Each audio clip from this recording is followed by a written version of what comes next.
Hello, Vinman75 here. In this video, I'm going to demonstrate how to use or how to set up a refraction diffusion system.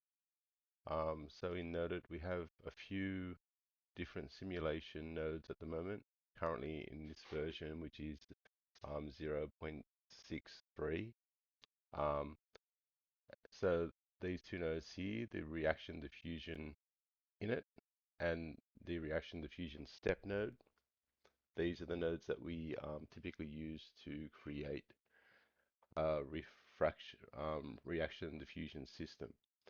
So I'm going to go ahead and I'm going to go and make those nodes. So we'll start off with the init, which is essentially the grid. And now I'm going to go and make the other node, which is the step.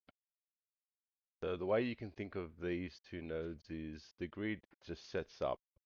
If I double click it, you can see it sets up the things like the width, and if we're going to have, for example, the shapes emit as squares or circles, and then some basic information about the perturbation, and how many points you want to have in the grid, and so on and so forth. But we'll look at that later. And then the step node is essentially um, how it all gets simulated.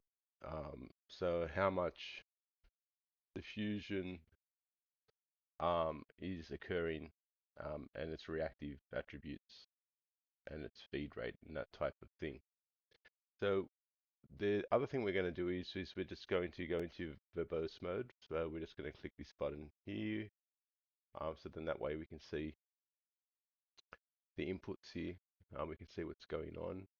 Um, Although I probably am going to be using the majority of the time the actual internal attributes. So we might turn that off at some point. So what we're going to do first of all is I'm going to need a few nodes um, to ensure that it's working. But let's go ahead and just plug the output from the grid into the grid input on the diffusion step. And I might just rename this. I'll just call this RDS grid, and I might just call this one RDS step. And yeah, I think I'll just go back to the normal mode in this case, because all I really need to do here is plug in two things, which is the frame and also the reset. Well, we'll make those nodes now. So we'll add a frame node. This is just to ensure that the simulation will update every frame. We'll plug that in here. And then we'll add a Boolean node. And the Boolean node is just used to reset the simulation. So we'll just get that. And we'll plug that in here. And we'll just call the Boolean, we'll rename it to reset. Yep, I'm going to turn that off because it's a bit messy and noisy there. We don't need to see all of that stuff.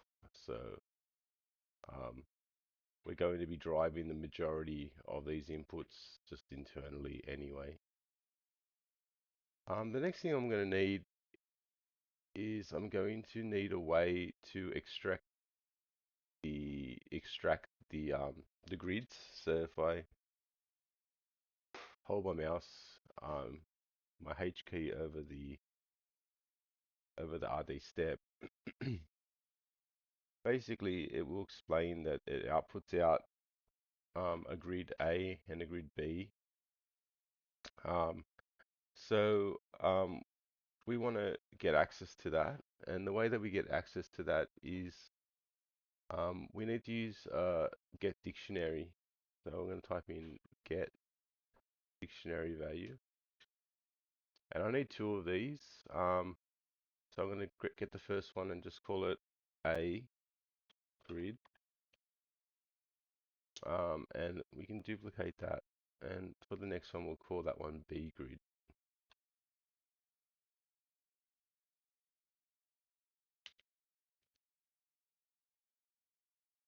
Okay. Um, and so this essentially just um, allows me to access an attribute. So I'm going to plug both of these in. And so for these, I just want to make sure that the A grid is set to grid A and the B grid is set to grid B. Um, the next thing I need after this is really just a way to display these. So I might just create a draw pixel grid. And let me just show you, I'll just plug it into one of these to start with. And you'll see that as soon as I do that, I'm just going to go ahead and pin that. You can see that we're already getting something coming through, but it's quite small. It's only at the moment 100 pixels by 100 pixels, and I'm only visualizing one of the grids. If I wanted to, I could just visualize the other grid. I could plug that one in instead, and you can see it's kind of like an inverse of that. There's another node that can kind of sometimes be useful for switching between things. So there's two switch nodes. There's a standard switch node. This is like your classic switch node where you can put in as many items as you want and output something, and then you can have a number, um, which if it's set to 0, whatever's in input 0 will output, and so on and so forth. In this case, I'm going to use a different switch node because this other switch node is kind of interesting because what it means, the way it works is I can use my keys on the keyboard. So if I press 1, it's state 1, 2, 3, 4, 5, and so on and so forth. So if you've ever used Nuke before, it's a little bit like how the viewer works. So this node kind of like does something similar. So what I could do with that is, for example, I could just plug that into input 1 and plug that into the next input. And now you can see if I press 2, I can just switch between these two. Now later on I'm going to combine these together, but I just wanted to show you that you can use something like this little user switch to press 1 on 2, and if you had more inputs you can go all the way up to from 1 to 0, all the way up to 10 inputs in total. The next thing we want to do is, I'm just going to clear all of these because it's a bit busy in there. I'm just going to double click the grid again, and I think I want to make this a bit bigger. So I'm going to go and type in 256 and 256. And I probably need to just reset that. Um, and we can zoom in there and I'll just give that a play and see how that looks. Okay. Now the reason why I can see a few places where this is spawning at the moment is because you can see that I've got number 3 in the points here. So, maybe we want to type in something a bit higher. So we might type in 100 just to see how that looks. I will need to reset this. And now you can see that I have a lot more of these. And that's kind of looking pretty cool, but maybe we want to do some stuff here to maybe change some of the values for this pattern and then probably add some color to it because it's quite boring at the moment. So let's go ahead and first of all just start playing with some of these values. So I'm happy with the 256 and everything else is looking pretty good here. I might change the B value here to, let's say, 1.5. And I might introduce a little bit of noise in the A, so 0.05, and a little bit of noise in the B, so 0.09. I might change the seed. The seed's obviously just going to kind of change where the spawn points appear. So the 100 spawn points, let's just give this 1 and see how that changes it when I reset the simulation. So every time if I set that to 2, and you'll notice that the points move, which can be handy if you're trying to just get a different pattern. Okay, so that's kind of cool. Now let's just go and have a look at the step node. So with the step node, we can have a look at some of the values here as well. And you've got things like the feed rate and and the kill rate internal. Now these are very sensitive, like extremely sensitive. So if we go and change these even slightly, you will find that you might find that your reaction diffusion system changes drastically, or it just does something that's not expected. So typically you need to move the feed and the kill rate together in order to get different results. And if one of them is too high, it will blur together too quick, or it will kill them too rapidly. So in this case, we're just going to use some numbers that I've previously used. So I'm going to make the internal rate 0.601. So let's type that in there, 0. Um, sorry, we're going to make it 0.0601. And then for the kill rate, we're going to make that 0.0615. 0.0615. Again, these numbers can make a huge difference to the effect that you get. Okay, and so you can see that we're getting something interesting. You could also, if you wanted to, change the shape so they're more round to start with. I just need to reset that in order to visualize it. And so something like that could be quite useful. Now, what we could also do um, is we can go ahead and start introducing some color to this. And of course, if you wanted to change this pattern, it's simply just about playing with these values, um, and you're able to get different patterns. But let's go ahead and um, obviously I can switch between these two grids, but ideally what I'd like to do is I'd like to actually combine the two grids and be able to visualize this with some color. So I'm actually going to delete the user switch. And what I'm going to do is I'm going to create a node called a map grid to color ramp. So I'm going to just make that. And I'm going to duplicate it because I'm going to need 2 of these. And I'm going to I'm going to rename the top one to A ramp, or A color ramp.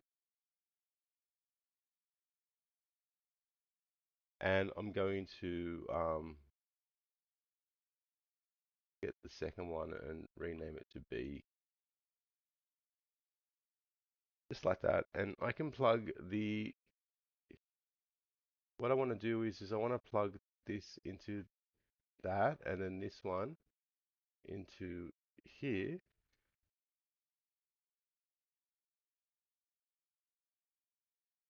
Okay, so what we need to do now is we need to go in and create a ramp and another ramp, and I'm going to plug this into the color ramp here, and I'm going to plug the other one into the color ramp here. And what I'm going to do is I'm just going to change this one to whatever color I want. I'm just going to make this on this side maybe blue, And that's going to be A is typically the background, and with the this color ramp here, which I'll rename both of these, I'm going to make this one a little bit more intricate. I'm going to put some colors in here. So I might start off with some black and then maybe add in a bit of green, and then maybe move over to like maybe kind of like an orangey color or something. And maybe add a bit of a yellow in here or something. Okay, so I'll just rename this to A ramp.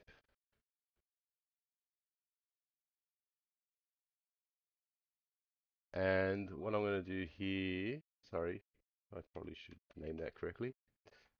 That would do, and I'll call this one B ramp. Okay, so I've got these two ramps, and what I need to do now is, in order to get these to come together, I'm going to use a compositing node. And the compositing node I'm going to use is called a merge.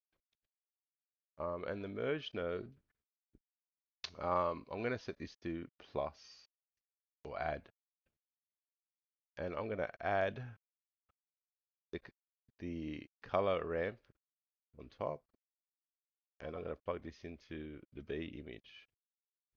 Now I can plug this in, and you can see that I get this kind of interesting effect, because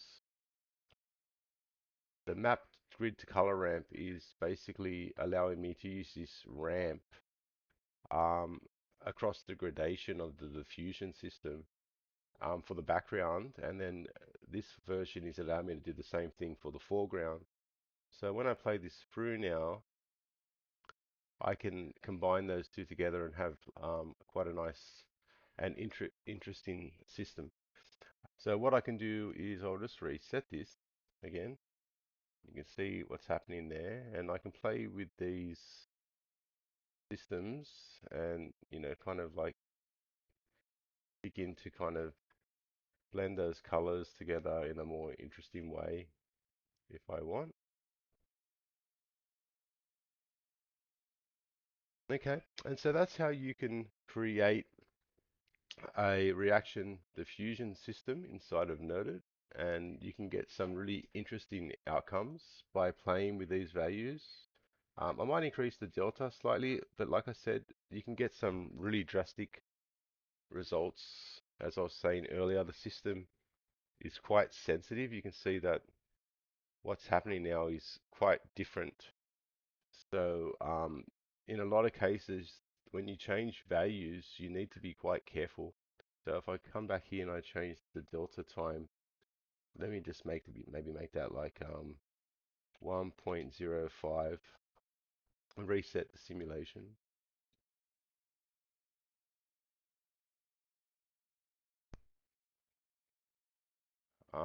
And there you go. So you can play with that. And as I was saying earlier, you can adjust these values, and you can also get some interesting things occur. One more thing I will show you is if I wanted to export this out, I might, this is obviously a square image, it's 256 by 256. I might maybe make it 512 up here by 512, and turn on the resolution gate.